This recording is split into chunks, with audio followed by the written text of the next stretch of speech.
Hello students, welcome to my YouTube channel kids 7 public school Mustafaganj Minapur.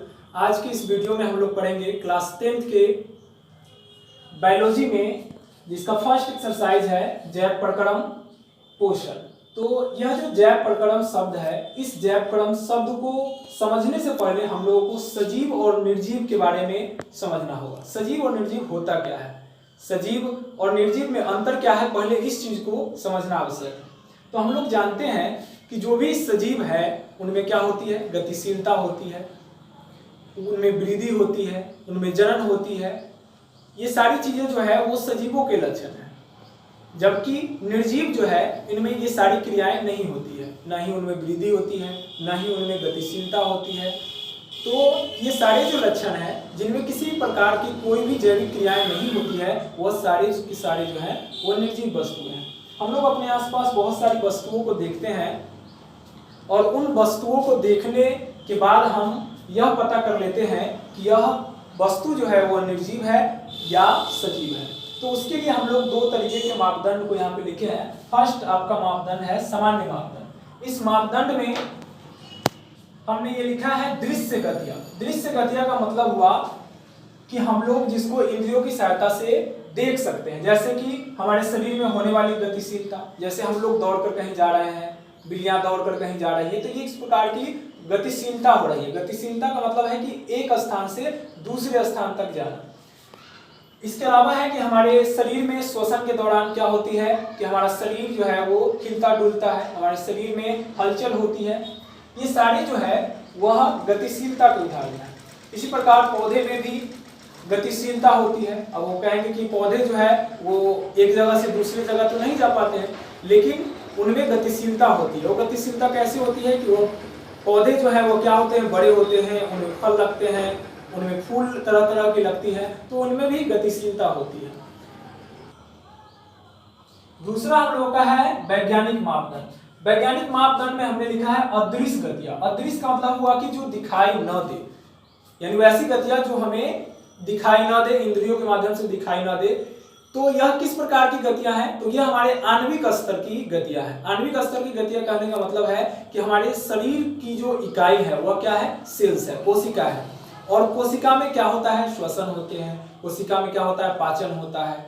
कोशिका में बहुत सारी चीजें होती है। जैसे हम लोग कोशिका के माध्यम से क्या करते हैं, किसी भी खाद्य पदार्थों का परिवहन करते हैं। तो ये सब चीजें जो है जिनके आधार पर हम लोग सजीव और निर्जीवों के बीच अंतर को पता कर सकते हैं, उनको हम लोग पहचान सकते हैं देख करके कि यह चीजें जो है, यह वस्तुएं जो है वो सजीव है या निर्जीव है।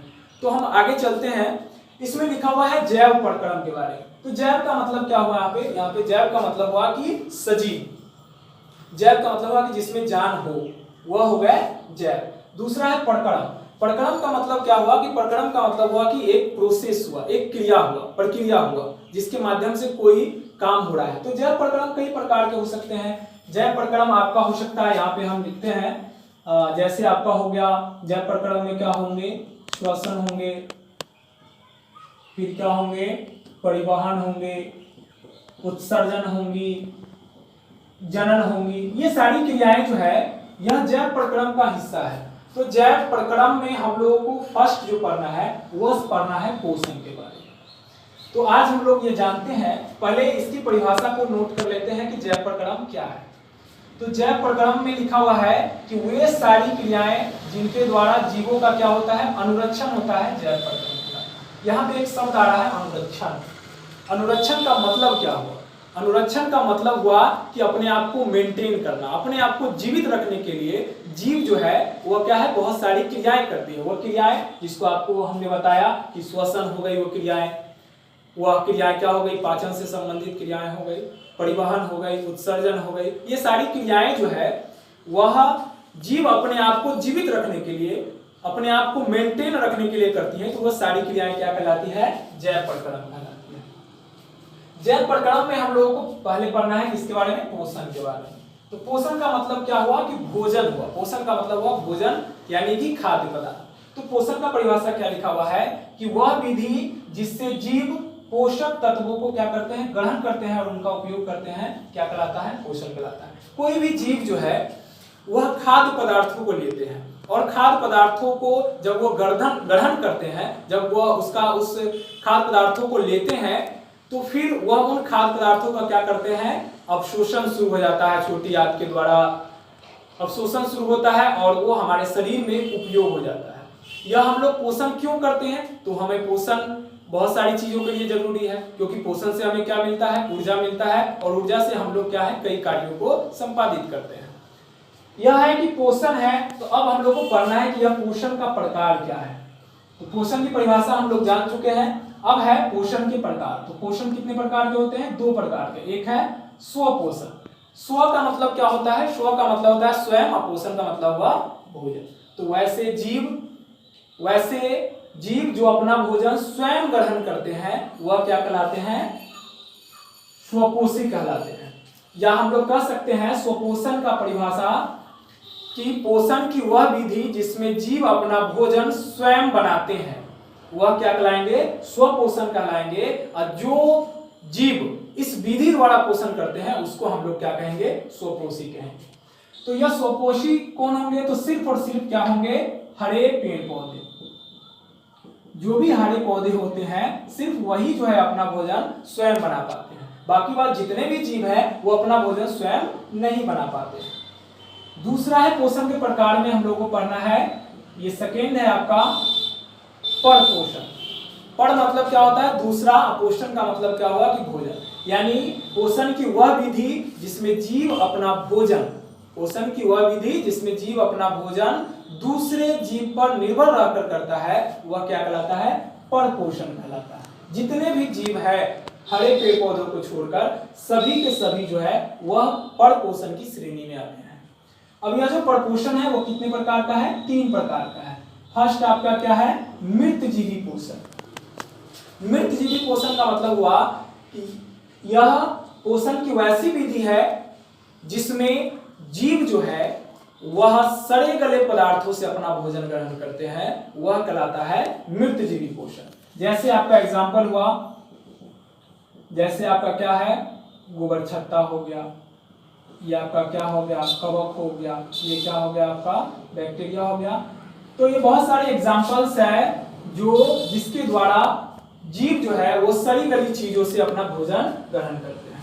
अब एक क्वेश्चन आता है ऑब्जेक्टिव में कि जो भी ये कवक बैक्टीरिया है इनको क्या कहा जाता है? तो इनको हम लोग कहते हैं अपघटक कहते हैं, क्योंकि इनका पारितंत्र में बहुत बड़ी भूमिका है। क्योंकि अगर हम लोग जैसे केले को खाते हैं तो उसके छिलकों को कहीं अगर फेंक देते हैं तो बहुत सारे कूड़े जमा हो जाएंगे। तो यह बैक्टीरिया या कवक जो है वह उन छिलकों को क्या करता है? सड़ा गला करके अपना वो भोजन ग्रहण कर लेता है और उसके जो भी पोषक तत्व होते हैं वो मिट्टी में मिल जाते हैं। तो मृतजीवी पोषण में हम लोगों ने जाना कि पोषण की वह विधि जिसमें जीव अपना भोजन सड़े गले पदार्थों से या सड़े गले पेड़ पौधे या सड़े गले जीव जंतुओं से अपना भोजन प्राप्त करते हैं वह क्या कहलाएगा? मृतजीवी पोषण। दूसरा है परजीवी पोषण। परजीवी पोषण हुआ कि पोषण की वह विधि जिसमें जीव अपना भोजन दूसरे जीव पर निर्भर रहकर अपना भोजन ग्रहण करते हैं वह क्या कहलाता है? परजीवी पोषण कहलाता है। तो इसका एग्जाम्पल क्या हो गया? इसका एग्जाम्पल हो गया जैसे आपका हो गया एक पौधा है अमरवेल का हो गया, दूसरा हो गया हुक कृमि हो गया। तो ये सभी एग्जाम्पल्स जो है वो किसके हैं? परजीवी पोषण के हैं। तीसरा है आपका प्राणी संपोषण। तीसरा है आपका प्राणी संपोषण। प्राणी संपोषण में यानी पोषण की वह विधि जिसमें जीव अपना भोजन करने के तरीकों द्वारा ग्रहण करता है वह क्या कहलाता है? प्राणी संपोषण कहलाता है। इसका एग्जाम्पल हो गया जैसे मनुष्य हो गए, जैसे आपका क्या हो गया? अमीबा हो गया। ठीक है, तो ये सारे एग्जाम्पल जो है आपको ये क्या है? प्राणी संपोषण के हैं। यानी इसमें जीव जो है अपना भोजन ठोस या तरल रूप में जिस प्रकार से जीव अपना भोजन करता है उस तरह से ग्रहण करेगा तो वह कहलाएगा प्राणी संपोषण का। आगे हम लोग का नेक्स्ट टॉपिक है कि पौधों में पोषण।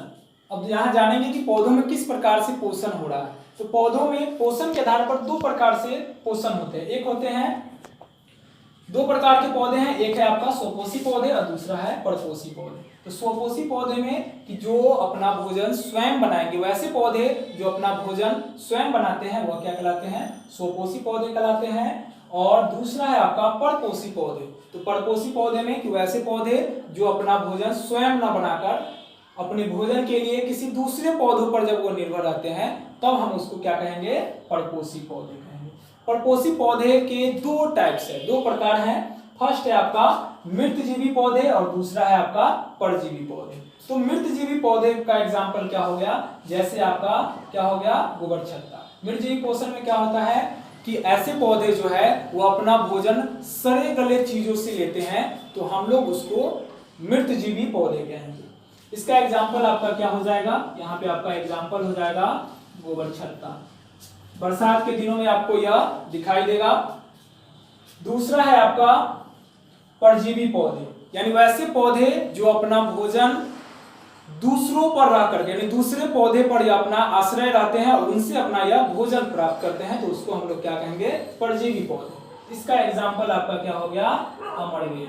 अमरवेल जो है अपना भोजन स्वयं नहीं बनाता है, बल्कि जिस पौधे पर यह आश्रित रहता है उससे वो अपना पोषण प्रदान करता है। तो इसका फिर आगे है आपका नेक्स्ट टॉपिक। इसके आगे हम लोग नेक्स्ट टॉपिक है आज प्रकाश संश्लेषण। तो यह प्रकाश संश्लेषण क्या होता है, तो प्रकाश संश्लेषण वह मूलभूत प्रक्रिया है जिसके द्वारा सभी हरे पौधे जो है वो अपने लिए भोजन बनाते हैं, उसको हम लोग क्या कहेंगे, प्रकाश संश्लेषण कहेंगे। जितने भी हरे पौधे हैं उन सभी हरे पौधों की पत्तियों में क्या पाया जाता है, क्लोरोफिल पाया जाता है। उन क्लोरोफिल में ऐसी क्षमता है कि वह सूर्य के प्रकाश को, सनलाइट को क्या करते हैं, अवशोषित कर पाते हैं। तो आइए इसका देखते हैं परिभाषा प्रकाश संश्लेषण का क्या है कि सूर्य की ऊर्जा की सहायता से प्रकाश संश्लेषण में सरल अकार्बनिक अणु, वह अकार्बनिक अणु क्या है, CO2 और जल को पादप कोशिकाओं में क्या किया जाता है, स्थिरीकरण करके कार्बनिक अणु ग्लूकोज में तब्दील कर दिया जाता है। यही प्रोसेस जो है वह क्या कहलाता है, प्रकाश संश्लेषण।